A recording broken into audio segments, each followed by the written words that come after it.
صلوات۔ اے حسین ابن علی، سب پہ تیرا احسان ہے، وہ تیرا ممنون ہے جو باضمیر انسان ہے۔ دنیا صداقت میں تیرا نام رہے گا، شبیر تیرے نام سے اسلام رہے گا۔ اسلام کے دامن میں بس اس کے سوا کیا ہے، ایک ضربیت اللہ بے سجدہ شبیر۔ جناب کے سامنے جناب علامہ عامر عباس قمی اپنے انداز فضائل و مصائب بیان فرمائے سن، اور ان تو بعد فرق عباس شاہ راولپنڈی اور تشریف رکھتے ہیں انشاءاللہ وہ خطاب فرمائے سن۔ بار محمد و آل محمد صلوات۔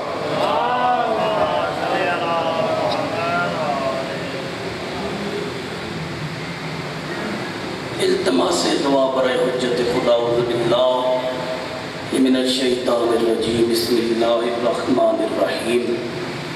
اللہم کل ولیک الحجت ابن الحسن العسکری علیہ السلام، صلواتک علیہ وعلی آبائہ، فی حوض الساعات وفی کل ساعات، ولیا وحافظا وقائدا وناصرا ودلیلا وعناتا، وتسکنہ ارضک وتمتعہ فیہا طویلا۔ رحمان و رحیم اللہ ذکر عظیم ببرکت اپنی بارگاہ میں قبول فرما۔ رحمان و رحیم اللہ حاضرین صدات و مومنین کا محفل پاک پہ چل کر آنا قدم قدم اپنی عبادت میں شمار فرما۔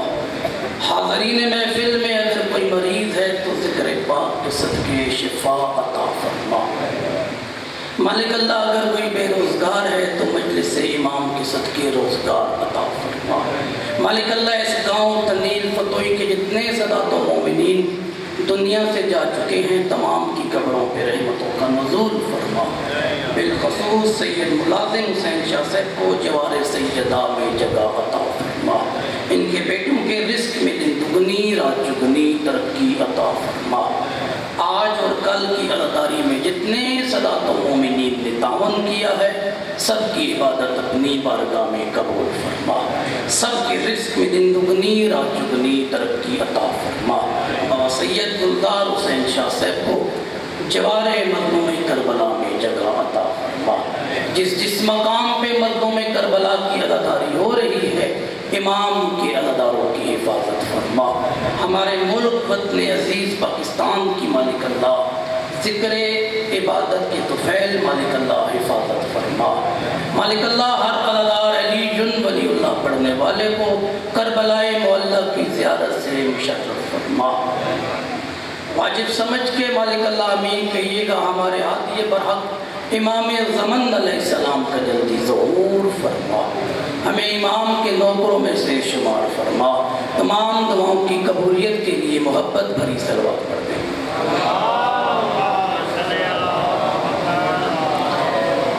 شکر الحمدللہ آواز مجلس گرمی بھی کوئی نہیں لنگر بھی تقریباً سارے کہتے تھے مل کے صلوات پڑھو آل محمد۔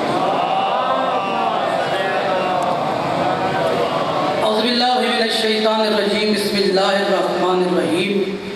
قال سبحانہ وتعالی فی القرآن الکریم واسأل من ارسلنا من قبلک، صلوات پر محمد و آل محمد۔ دعا ہے رحمان و رحیم اللہ تمام احباب کی عبادت اپنی بارگاہ میں قبول فرمائے۔ اجازت ہے تھوڑی سی دیر آپ کے سامنے اہل بیت کی فضائل بیان کی سکتے عبد حسین مالک اللہ آپ کی تکلیفیں دور فرمائے۔ اللہ نے اپنے پیارے حبیب جس کے صدقے میں اللہ نے کائنات کو خلق کیا اس حبیب سے ارشاد فرمایا اے میرے حبیب واسأل، اے حبیب تو سوال کر، اے میرے حبیب تو سوال کس سے؟ من ارسلنا من قبلک، جو تجھ سے پہلے رسول بنا کر بھیجے گئے۔ اے میرے حبیب سوال کر توں کس سے؟ جو تجھ سے پہلے رسول بنا بنا کر بھیجیں گے۔ نبی معظم مدینہ مسجد نبوی میں تشریف فرما تھے، صحابی رسول خدا نبی کے پاس آئے۔ نبی فرماتے ہیں اے ایوب آپ پریشان کیوں ہیں؟ آپ پریشان کیوں ہیں؟ ایوب فرماتے ہیں یا نبی اللہ میں نے آج نماز فجر کے بعد قرآن مجید کی آیت کی تلاوت کی جس میں اللہ نے آپ کو حکم دیا اے نبی آپ پہلے والے رسولوں سے سوال کریں، آپ پہلے والے رسولوں سے سوال کریں۔ نبی فرماتے ہیں تو پریشانی کیا؟ دیکھ کر کہتے ہیں نبی اللہ کیا آپ نے اس آیت پہ عمل کیا ہے؟ اس آیت پہ عمل؟ نبی مسکرا کے فرماتے ہیں وہ رحمان حکم دے اور میں محمد عمل نہ کروں یہ ہو نہیں سکتا۔ تو نبی اللہ میں پریشان تو اسی لیے ہوں، رسول ہیں آخری آپ، جتنے بھی رسول آئے ہیں وہ آپ سے پہلے آئے ہیں، جتنے بھی رسول آئے ہیں وہ آپ سے، تو آپ نے رسولوں سے سوال کس طرح کیا؟ نبی مسکرا کے فرماتے ہیں ایوب یہ جو اللہ نے حکم دیا ہے نا اس پہ عمل میں نے زمین پر رہ کر نہیں کیا بلکہ اس پر عمل میں نے آسمانوں پہ کیا تھا، اس پہ عمل میں نے۔ یا نبی اللہ وہ کیسے؟ نبی فرماتے ہیں جب میں شب معراج چوتھے آسمان پر پہنچا تو جبرائیل نے مجھے بتایا یا نبی اللہ جو زمین پہ مکہ ہے نا، مکہ خانہ کعبہ یہ اسی گھر کی شبیہ بنائی گئی ہے، اسی گھر کی۔ تو پتہ چلا فتوے لگانا آسان ہے، شبیہات بدعت نہیں ہوتی، شبیہات جو ہیں وہ سنت الہیہ ہوتی ہیں۔ خانہ کعبہ ہے جو ہے یہ شبیہ ہے چوتھے آسمان کی۔ تو یا نبی اللہ آپ اس گھر کی طرف منہ کر کے نماز پڑھیں، اس گھر کی طرف منہ کر کے۔ نبی معظم فرماتے جیسے ہی میں نے آذان دی نماز کی، جیسے ہی میں نے آذان دی نماز کے لیے تو اللہ نے سارے انبیاء کو حضرت آدم سے لے کر عیسیٰ تک میرے سامنے بلا لیا، سارے نبی میرے سامنے آئے۔ اب حضرت جبرائیل کہتے ہیں سارے نبی آئے تو میں نے سوچا ان نبیوں میں سے کون نماز پڑھائے گا، کون نماز؟ علامہ سائم چشتی اپنی کتاب اہل سنت کے عالم اپنی کتاب میں لکھتے ہیں کہ میرے حبیب رسول خدا سے افضل اور نبی کوئی نہیں ہو سکتا، ہمارے رسول سے افضل اور کوئی نبی نہیں سکتا۔ صلوات پڑھ دیں گے۔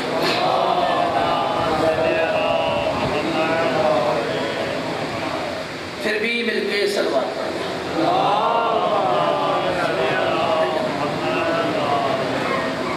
ہمارے علاقے کی بہت ہی اچھی شخصیت مالک اللہ ان کے سفر پہ خطر فرمائے۔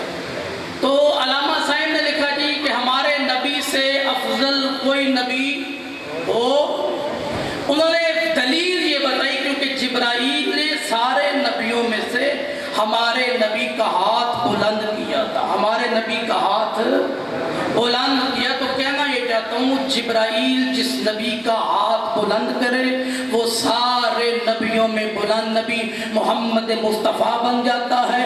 اگر وہی نبی غدیر کے میدان میں جس علی کا اعلان کرے وہی علی سب سے بلند ہو جاتا ہے۔ تو جب سارے نبی اکٹھے ہوئے نا آوازیں ہوئی رہی اے میرا حبیب ان نبیوں سے سوال کر، ان نبیوں سے۔ تو رسول خدا نے سوال کیا اللہ نے آپ انبیاء کو کیوں خلق کیا؟ تو تمام انبیاء نے مرأتن واحدتن اکٹھا فرمایا ہمیں اللہ نے اپنی وحدانیت، آپ کی نبوت اور علی کی ولایت کی وجہ سے خلق کیا ہے۔ علی کی نبی معظم فرماتے ہیں اس وقت تک اللہ نے کسی نبی کی کبھی مشکل کشائی نہیں کی جب تک اس نے مجھ نبی اور علی کی ولایت کا اعلان نہیں کیا۔ آدم کی توبہ اس وقت تک قبول نہیں ہوئی جب تک آدم نے پاک کا اللہ کو واسطہ نہیں دیا۔ آخری میری بات، اور اپنے واجب الاحترام کو ممبر امام حسین علیہ السلام مسجد نبوی میں رسول خدا تشریف فرما تھے۔ مسجد میں ایک بدصورت انسان داخل ہوا۔ مسجد میں بدصورت کہ تساں پریشان ہو کے نہیں سنتے پہ مولوی ایویں بالکل بھی پریشان بھائی، مسجد میں اتنا بدصورت بندہ، سارے اصحاب ڈر گئے۔ نبی فرماتے ہیں ڈرو نہیں، یہ مجھ نبی سے کچھ پوچھنے آیا ہے، مجھ نبی سے کچھ۔ نبی فرماتے ہیں بتا بھائی کیوں ایسے؟ کہتے ہیں نبی اللہ میں اولاد شیطان میں سے ہوں، میں آپ سے ایک مسئلہ پوچھنے آیا ہوں۔ اللہ نے جب ہماری جد آدم کو زمین پر پھینکا، آدم کو زمین پر، صلوات پڑھ دیں،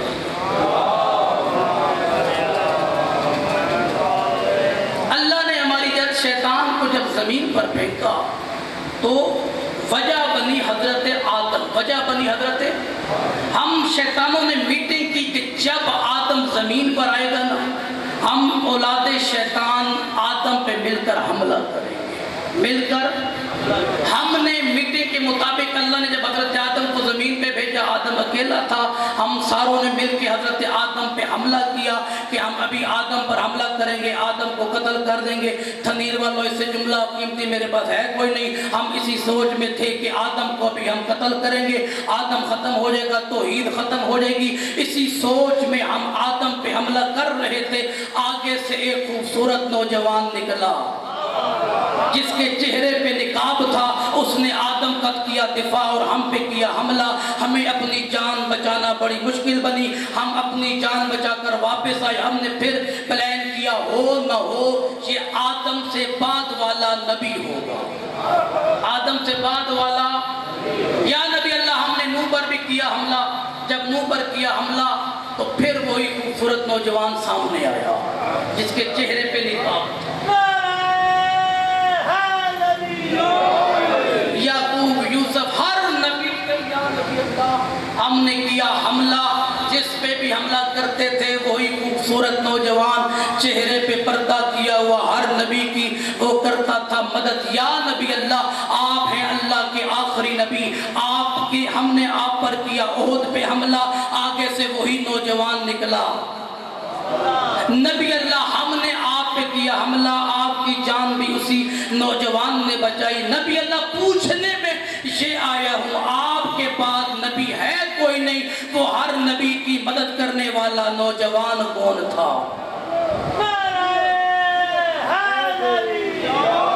نبی فرماتے ہیں ہر نبی کی مدد کرنے والا وہ میرا بھائی علی ابن ابی طالب تھے، جنہوں نے ہر مشکل میں نبیوں کی مدد کی۔ اگر مسلمان علی ولی اللہ پڑھ لیتے، علی کی بیٹیاں کبھی کوفہ کے بازار نہ آتی۔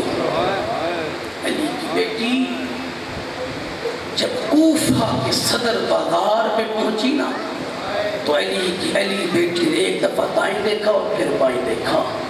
امام سجاد فرماتے ہیں اما جان دائیں بائیں کون سی چیز دیکھ رہی ہیں؟ بی بی فرماتی ہیں سجاد مجھے مسلم کی خوشبو آ رہی ہے۔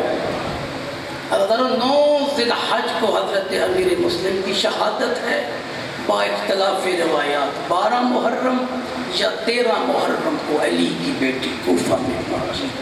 1 مہینہ اور 2 دن حضرت مسلم کا سر کوفہ کے صدر بازار پہ لٹکا رہا۔ جو مسلمان بھی گزرتا تھا حضرت مسلم پہ ظلم کیا کرتے تھے۔ حضرت مسلم باب الحوائج کی آنکھیں نہیں کھلی۔ کب کھلی حضرت باب الحوائج امیر مسلم کی آنکھیں؟